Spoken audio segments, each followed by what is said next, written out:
नमस्कार, स्वागत है आप सभी का सी न्यूज भारत में। मैं हूं आपके साथ ज्योति श्रीवास्तव। वक्त हो चुका है न्यूज आवर का, तो आइए जानते हैं इस वक्त की खास खबर। समाजवादी चिंतक दीपक मिश्रा का भाजपा पर हमला।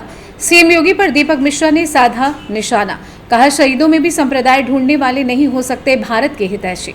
बोलने के बाद अपना बयान सुने। योगी आत्मा जीवित होगी तो खुद को पाएंगे शर्मसार।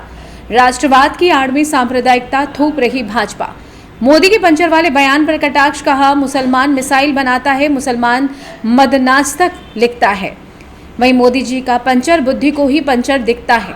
केंद्र पर आरोप लगाते हुए कहा कि आज हमारी सारी अर्थव्यवस्था चीन के हवाले की जा रही है। पार्टी कार्यालय पर समाजवादी चिंतक सभा के राष्ट्रीय अध्यक्ष ने की पत्रकारों से बात। परिचय आपका और क्या? मैं समाजवादी चिंतक दीपक मिश्र, बौद्धिक सभा का राष्ट्रीय अध्यक्ष हूँ और समाजवादी पार्टी से हम लोग के गहरे सरोकार हैं। महत्वपूर्ण बात यह है कि यह कन्नौज त्याग की धरती है, राजा हर्षवर्धन की धरती है। यहाँ से डॉक्टर राम मनोहर लोहिया सांसद होते हैं, जो पूरे देश में सांप्रदायिकता के विरुद्ध एक सशक्त आवाज़ बनते हैं और परिवर्तन की एक लहर पूरे देश में आती है। यहीं पर बैठकर रहीम ने मदनास्तक लिखा था। रहीम कन्नौज के सूबेदार थे, जैसे अखिलेश जी यहाँ के सांसद हैं। तो इस धरती की अपनी एक महत्ता है, अपनी एक गरिमा और गुरुत्व है। दुर्भाग्य है कि आज जो केंद्र में सरकार है और राज्य में, वह भारतीयता के जितने भी उदात्त प्रतीक हैं, जिसमें हिंदू मुस्लिम एकता है, जिसे गंगा जमुनी संस्कृति कहते हैं, जिसे समाजवाद कहते हैं, उस पर कुठाराघात कर रही है। अखिलेश जी ने संसद में और संसद के बाहर एक सवाल उठाया था। राष्ट्र से जुड़ा हुआ, देश से जुड़ा हुआ एक बड़ा सवाल है कि भारतीय जनता पार्टी की सरकार मानसरोवर और कैलाश को चीन से वापस क्यों नहीं ले रही है। इस सवाल का उत्तर उधर से तो नहीं आया, अलबत्ता एक आंकड़ा आज आया है कि हमारे ऊपर 113 अरब डॉलर का कर्ज चीन की तरफ से है, आयात के रूप में। हमारी पूरी अर्थव्यवस्था, यह आरोप है, हमारी पूरी अर्थव्यवस्था चीन के हवाले की जा रही है। पिछले एक दशक के शासनकाल में 1 इंच भी जमीन भारत सरकार, मोदी सरकार चीन से वापस नहीं लाई, अलबत्ता अर्थव्यवस्था उनके हवाले कर दिया। दूसरी सबसे बड़ी बात, आज आप देखिए, अखिलेश जी कोई मामूली व्यक्ति हैं। सांप्रदायिकता के विरुद्ध संघर्ष करने वाले सेनानी हैं, समाजवाद की आवाज़ हैं।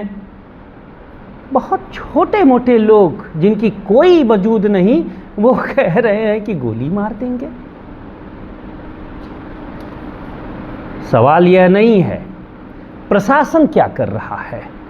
चित्रकूट में एक किसान परिवार गरीबी और भूखमरी के नाते आत्महत्या करने के लिए विवश है। कानून का आलम यह है कि एनसीआरबी रिपोर्ट अगर पढ़ ली जाए तो भारत का प्रत्येक नागरिक शर्म से डूब मरेगा।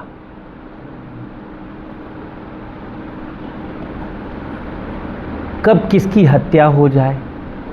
एक कोई तथाकथित सेना ने जो नग्न नर्तन किया, यह पूरी भारत ने देखा। क्या भारतीय जनता पार्टी की सरकार को उत्तर प्रदेश से कानून व्यवस्था से कोई लेना देना नहीं? उन्हें एक गृह मंत्री तक नहीं मिल रहा है। इसका मतलब कि उनकी कानून व्यवस्था को सुधारने में कोई अभिरुचि नहीं है। और एक बात तो, उसके बाद आप जो भी सवाल करें, जब अखिलेश जी उत्तर प्रदेश के मुख्यमंत्री थे, आपके सांसद, हम सब के नेता, लोहिया और मुलायम की विरासत के वाहक, तब उत्तर प्रदेश का प्रति व्यक्ति कर्ज 15,000 से कम था, आज 32,840 रुपये बढ़ चुका है। तो कहाँ तो तय था चिरागां हर एक घर के लिए, कहाँ चिराग मयसर नहीं शहर के लिए। तो हम इस कर्ज बढ़ाऊ अर्थनीति और घुटना टेकू सरकार के प्रतिकार में खड़े हैं।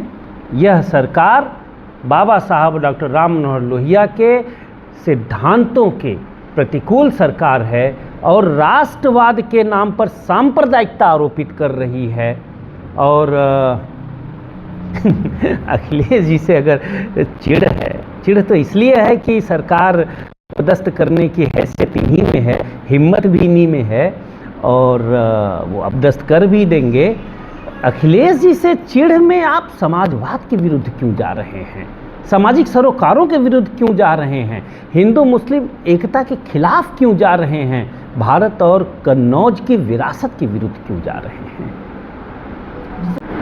दंगे किस तरीके से नग्न नर्तन हुआ आगरा में, उसका जवाब कौन देगा? पहले वो आगरा का जवाब दें, फिर मुर्शिदाबाद का जवाब इस देश की जनता दे देगी। आगरा में आपको पता है, वो तो मैं बधाई दूंगा अपने शूरवीर समाजवादी साथियों को जिन्होंने धैर्य के साथ काम दिया, वरना आगरा में तो नग्न नर्तन था, तलवारें हवा में लहर रही थी। ऐसे लोग कह रहे थे कि इन्हें गोली मार देंगे, उन्हें गोली मार देंगे।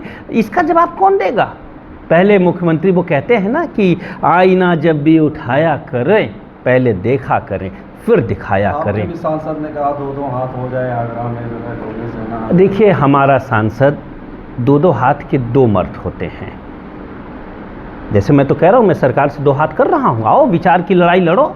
मेरा आरोप है कि भारतीय जनता पार्टी राष्ट्रवाद के आवरण में सांप्रदायिकता थोप रही है। मेरा आरोप है कि भारतीय जनता पार्टी गांधी, लोहिया, बाबा साहब, रहीम, रसखान, वह रसखान जो कृष्ण पर लिखता है, उसकी परंपरा को लांछित करे 2-2 हाथ आवे। मोहन भागवत जी से लेके जो भी हों मैदान में आवे, इसे 2-2 हाथ करना कहते हैं। पीएम मोदी ने मुसलमान नौजवानों को पंचर वाला बयान दिया है, उस पर क्या कहें?